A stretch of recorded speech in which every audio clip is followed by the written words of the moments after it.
Good morning students.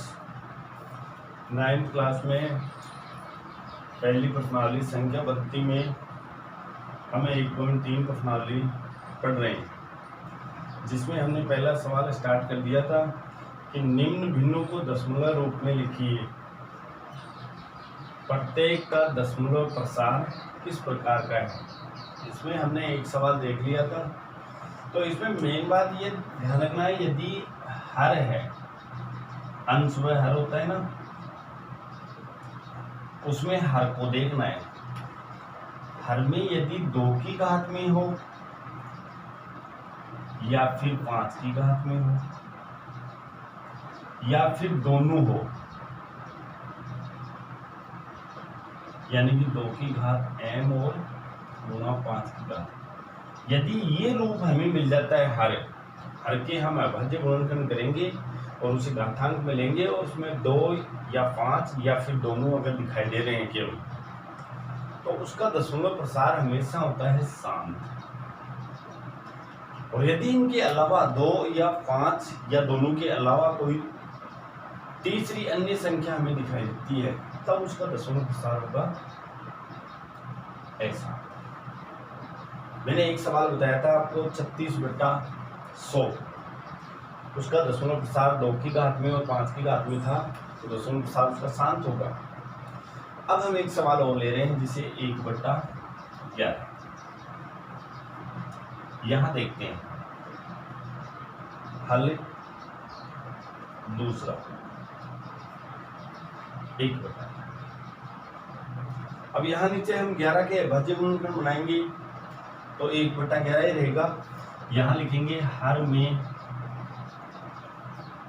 2 की घात n गुणा 5 की घात n का रूप नहीं है, क्योंकि यहाँ नीचे ने तो 2 आ रहे हैं, न 5 आ रहे हैं, और इसके अलावा तीसरा 11 आ रहा है, इसके अभाज्य गुणनखंड होते नहीं है, इसलिए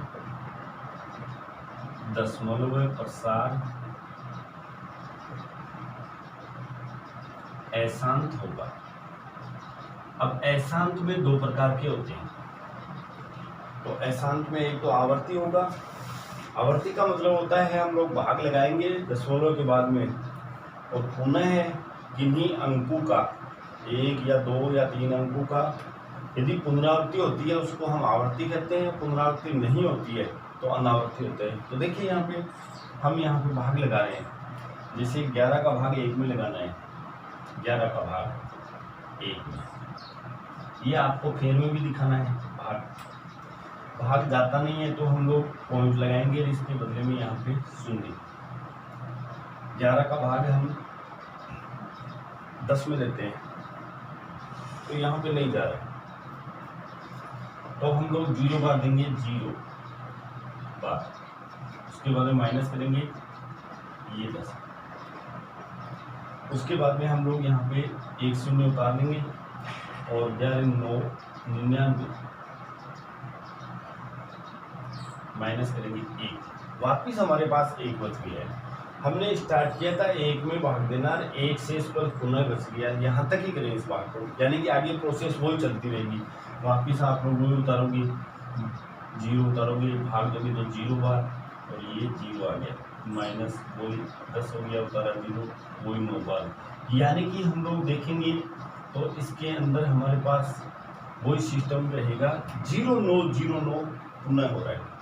तो इसके आगे लिखेंगे हम 1/11 के आगे 0.09 लगा के, ये आवर्ती चिन्ह इसलिए लगा है क्योंकि इस 0909 आगे इस तरह से ये चलता रहेगा, इसके आगे डैश लगा देते हैं। तो इसका दशमलव प्रसार अशांत में तो है ही, और अशांत में कौन सा है वो यहाँ लिख देते हैं, अनुवसानी आवर्ती। इसका दशमलव प्रसार होगा अनुवसानी आवर्ती, इस तरह से होता है। उसके बाद में एक सवाल और देखते हैं, ये आपको कंप्लीट उतारना है भैया, देखो ये भी उतारना है, साथ में ये भाग भी आपको फिर नोटबुक में दिखाना है। उसके बाद ये अंतिम ये 6ठा सवाल और देखते हैं हम, इसको भी आप ध्यान से देखें 6ठे सवाल को।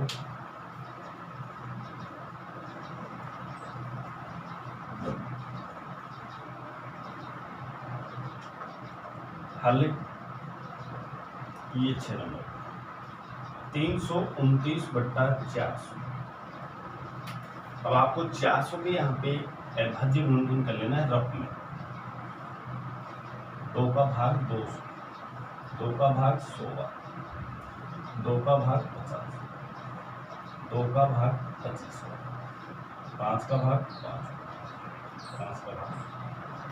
यहाँ हम लोग देखें तो 2 2 2 2 5 5 आ रहा है, यानी 2 की घात में आ जाएगा और 5 की घात में, तो इसका शुल्क साथ शांत होगा, क्योंकि यहाँ पे हमें 2 और 5 ही दिखाई दे। 2 और 5 के अन्य अलावा कोई अन्य संख्या हमें दिखाई देती है, तब उसका दशमलव साथ अशांत होगा, वरना शांत होगा। तो यहाँ पे हल करेंगे हम 329 ऐसा कैसा रहने दें, इसको 2 की घात 4 लिख देंगे गुणा 5 की घात 2। अब इसको मिटा देते हैं, ये रफ का कार्य रहेगा। अब यहाँ पे हम हर में देखते हैं तो यहाँ पे 2 की घात तो 4 आ रहा है, 5 की घात 2 आ रहा है। 2 की घात 4 आ रहा है, 5 की घात 2, ये दोनों घात बराबर करनी होगी हमें। बराबर करने के लिए हम लोग क्या करेंगे, 329 है, इसमें 2 की घात 4 करेंगे। जैसे ही हम लोग यहाँ पे 5 की घात 2 को 4 बनाना पड़ेगा हमें, क्योंकि ये 4 की घात में है, तो इसको भी हमें 4 की घात में बनाना है, तो गुणा करेंगे। 5 की घात 2 ही ऊपर और 5 की घात 2 ही नीचे। इस तरह से हम लोग इसको 5 की घात 4 बना देंगे। तो यहाँ पे इसका गुणा करने के बाद में होगा 329 गुणा ये तो 25 हो जाएगा, बटा यहाँ पे 2 की घात 4 गुणा 5 की घात 4 हो जाएगा। 329 गुणा 25 और यहाँ पे नीचे हो जाएगा 2 की घात 4 और 5 की घात 4 हो जाएगा। उसके बाद में हम लोग इसको गुणा कर लेते हैं। 329 को हम लोग 25 से गुणा करेंगे, तो हमारे पास आएगा 8225 बट्टा ये 5 और 2 समान है, अब इनकी घात, तो 2 गुणा 5 ऐसे लेंगे और इसके ऊपर घात लगा देंगे 4। 8225 बट्टा 10 की घात 4 हो जाएगा। 10 की घात 4 हो गया है। 10 की घात 4 का मतलब हुआ हमें 4 अंक छोड़कर पॉइंट लगा देना है। तो हमारे पास 1 2 3 4 ही अंक है, इन चारों को छोड़कर पॉइंट लगा देंगे। इस तरह से ये दशमलव प्रकार हमें निकालना है, तो ये आपका आंसर हो जाएगा। उसके बाद में इसको उतारें और अगला सवाल देखते हैं।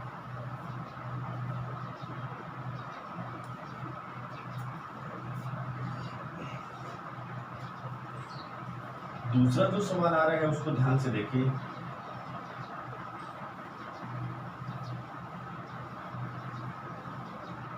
दूसरा सवाल बहुत ही आसान सा है।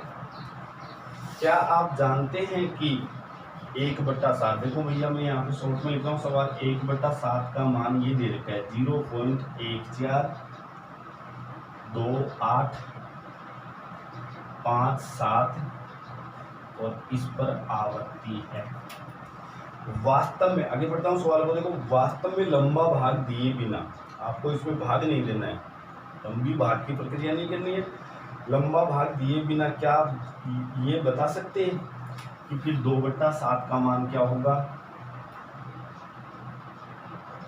3/7 का मान क्या होगा, 4/7 का मान क्या होगा और 5/7 का मान क्या होगा और 6/7 का मान क्या होगा। तो बहुत ही आसान है। यहाँ पे हम हाँ लगाएंगे, हम लंबा भाग दिए बिना। अब इसमें देखो खास बात ये देखने की मिलती है कि ये 7 था, इनमें सभी में 7 का ही भाग हो सकता है, अन्य किसी संख्या का नहीं हो सकता।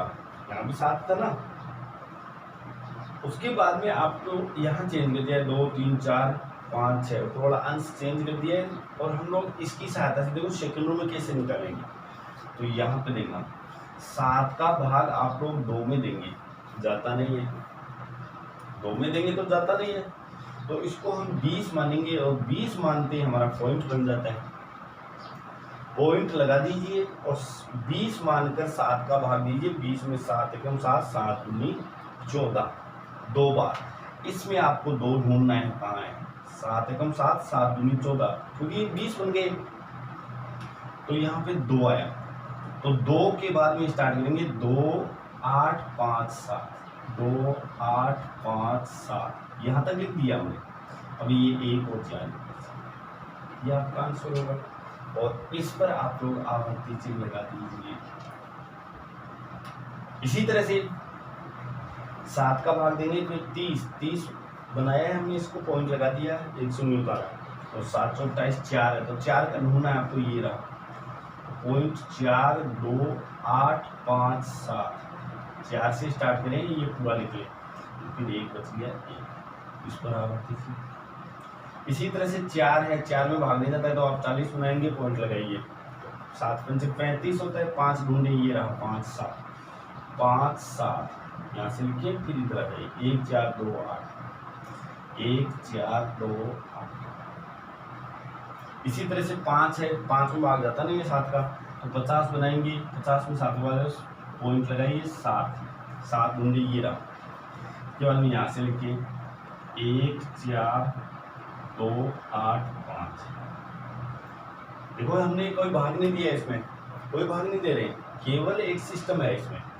अब जैसे 6 आ गया, 6 को 60 बनाना है, 6 में जाता नहीं है तो पॉइंट लगा दीजिए। और 60 में आप 7 का भाग डालेंगे, 7 8 56 8 होता है, 8 उतार लीजिए। 8 से स्टार्ट करेंगे तो 8 5 7 लिख दिया। 7 के बाद में इधर है 1 4 2 1 4 2, इस पर आवर्ती, इन सब पर आवर्ती लगेगी, क्योंकि वो भाग की प्रक्रिया पुनः स्टार्ट हो जाएगी और पुनः बार बार यही अंक का अगर पुनरावृत्ति हो रही है तो उसको हम आवर्ती बोलते हैं, और आवर्ती का चिन्ह हम लगा देंगे। इस तरह से ये दूसरा सवाल आप उतारिए इसको, ये हो गया। तीसरा सवाल हमारे लिए बहुत ही इंपॉर्टेंट आ रहा है, परीक्षा में ज्यादातर ये सवाल कई बार आ चुका है, जो अभी बताऊंगा मैं। तीसरा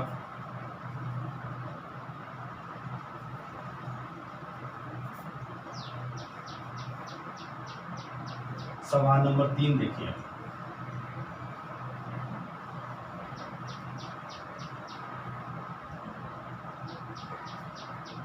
तीन नंबर सवाल है, निम्नलिखित को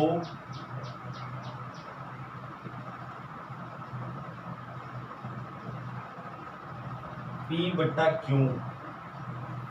के रूप में व्यक्त कीजिए। रूप में व्यक्त, बहुत अच्छा प्रश्न है, जहां P और Q पूर्णांक है,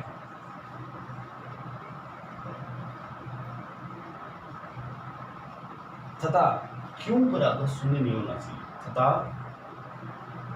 Q बराबर नहीं है 0। अच्छा प्रश्न है। हमें संख्या दी हुई है, उस संख्या को हमें P बटा Q यानी कि दशमलव रूप में, परिमेय संख्या के रूप में बदलना है। तो इसके अंदर पहला दे रखा है हमारे पास 0.6 आवर्ती चिन्ह बोलते हैं इसको। सेकंड हमारे पास दे रखा है इसमें 0.47, और यहाँ पे केवल 7 पर आवर्ती चिन्ह है। और थर्ड हमारे पास है इसमें 0.001 आवर्ती चिन्हों ऊपर है। अब आपको ये इन तीनों में से हल करना है, तो हम हल एक तो पहला कर रहे हैं। सबसे पहले इसमें ध्यान रखना है आपको, इसमें आवर्ती कितने अंकों पर है। जैसे इसमें 1 अंक पर है, 6 पर आवर्ती 1 अंक पर है। आवर्ती हमेशा आपको दाईं तरफ से लास्ट वाले अंकों पर मिलेगा, दाईं तरफ से प्रथम अंकों पर। तो यहाँ पे हम मान लेते हैं, माना x बराबर 0.666 इसको समीकरण नंबर 1 दे दें। दोबारा देखिए, यहाँ पे x बराबर मानना है आपको, तो 0.666 मैंने क्यों लिखा है वो भी देखिए। इस 6 की पुनरावृत्ति हो रही है, ये अनंत है। 0 पॉइंट ये इसको पढ़ा जाता है 6 6 6 6 6 अनंत। तो हम इसको 3 बार या 4 बार लिख सकते हैं। यहाँ मैंने 3 बार लिखा है, आप 4 बार भी लिख सकते हैं, 5 बार भी लिख सकते हैं। उसके बाद में दोनों तरफ 10 से गुणा। अब आप इसको समझे कि मैंने 10 से क्यों गुणा किया। आवर्ती जितने अंकों पर है, जैसे 1 अंक पर है तो आप 1 के 1 शून्य लगाकर, 2 अंकों पर है तो 100 से गुणा, यानी दशांश शतांश का नियम याद रखना है इसमें। दशांश का मतलब 10 से गुणा करेंगे, शतांश का मतलब आप 100 से गुणा करेंगे, इस तरह से आप ध्यान रखिए। तो दोनों तरफ 10 से गुणा करने पर, 10 से इसलिए किया कि एक अंक पर, जैसे इस पर 1 अंक पर है तो 10 से गुणा करोगे, इस पे 1 2 3 अंकों पर है तो आप 1000 से गुणा करोगे, 1000 से गुणा करने पर। अब आप इस अक्ष को 10 से गुणा करेंगे तो 10 अक्ष बराबर, इसको 10 से गुणा करेंगे तो ये पॉइंट एक इधर खिसक जाएगा, यानी 6.666 हो जाएगा। मैंने यहाँ पे पुनः देखें, मैंने यहाँ पे देखो 6 6 6 3 बार किया, क्योंकि यहाँ पॉइंट के आगे 3 अंक है तो यहाँ भी 3 अंक ही रखे, हमारे पास को पड़े हैं। अब आपको समीकरण 2 में से एक घटा देना है, तो यहाँ पे लाइन लिखना हूँ, समीकरण 2 में से एक घटाने पर, यानी इस समीकरण में से ये समीकरण घटाना है। घटाना कैसे? पहले हम लोग यहाँ LHS को उठाएंगे, बाईं तरफ कैसा 10 अक्ष में से अक्ष घटाएंगे, तो 10 अक्ष में से अक्ष घटाएंगे तो हमारे पास क्या बचेगा, 9 अक्ष बराबर, यहाँ 6.666 है, इसमें से 0.666 घटाएंगे तो केवल हमारे पास होगा 6। 9 अक्ष बराबर हमारा 6 आ गया है, और अंत में इसलिए अक्ष बराबर 6/9, और कैंसिल हो गया है ये 3 के पास से 2/3 हो जाएगा, इसलिए अंत में लिखेंगे P/Q 2/3, यानी कि हमारा 0.6 आवर्ती का P/Q रूप होगा वो 2/3 हो जाएगा। बहुत ही अच्छा प्रश्न है। इसके अंदर मैं आपको थर्ड प्रश्न और बता रहा हूँ, पहले इसको समझ ले आराम से और बता दूँ।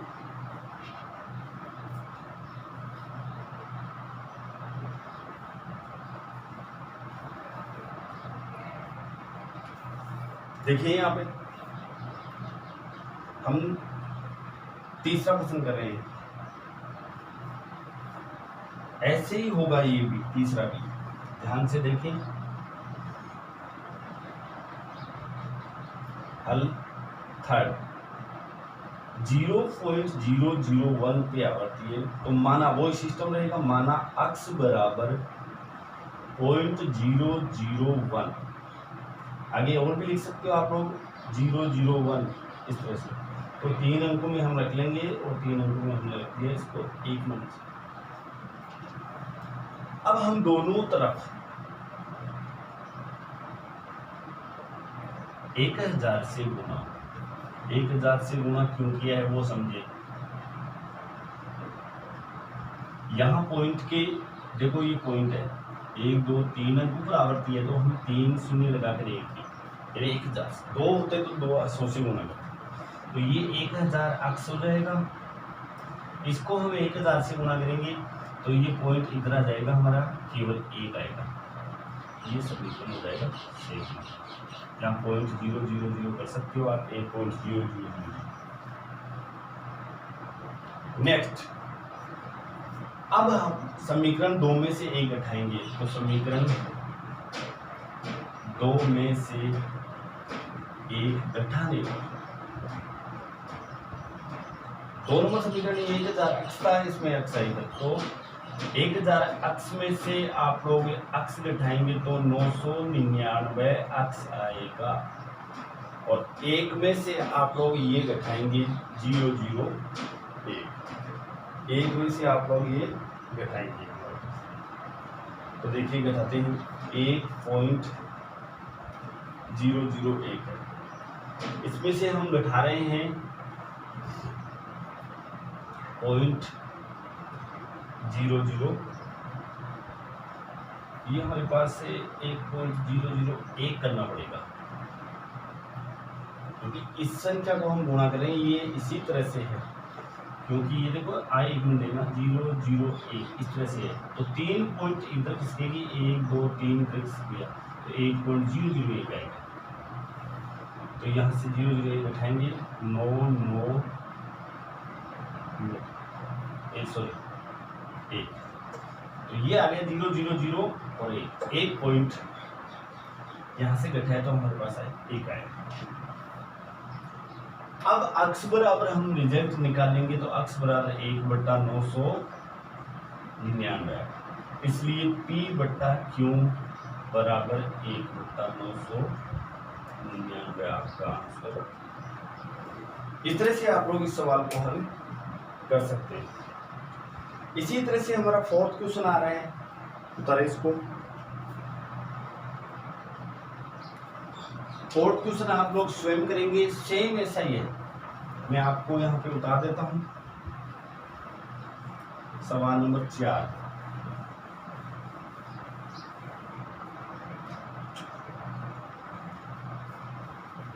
पॉइंट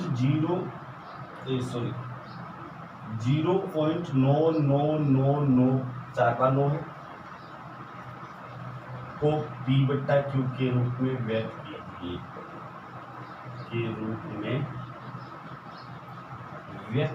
ये आप खुद करेंगे। इसको ऐसे लिखेंगे, हल लगा के 0.9999 है बराबर 0.9 के ऊपर आवर्ती लगा दोगे, फिर इसको उस तीसरे की तरह ही आप लोग हल करेंगे। तो इस तरह से ये हमारा 4 तक सवाल कंप्लीट हो गए हैं। बाकी हम कल देखेंगे। धन्यवाद।